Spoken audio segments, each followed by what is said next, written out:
Կարեն դու պոեզիայից ոնց ես մի հատ կտրեմ էլի։ Ոչինչ չէ։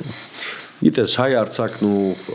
Չափածոն առհասարակ շատ բաներ ունի Գեղամածովին նվիրված Սևանին։ Իսկ դու գիտես ամենահզոր պոեմները ովքեր են գրել Սևանի մասին։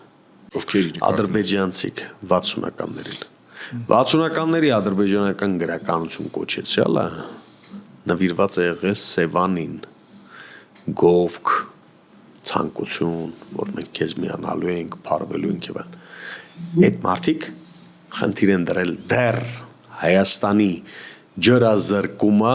դարձնել Հայաստան պետության վախճանի սկիզբը։ Իրենց Սևանի ամբողջ ավազանի նկատմամբ իրենց հավակնությունները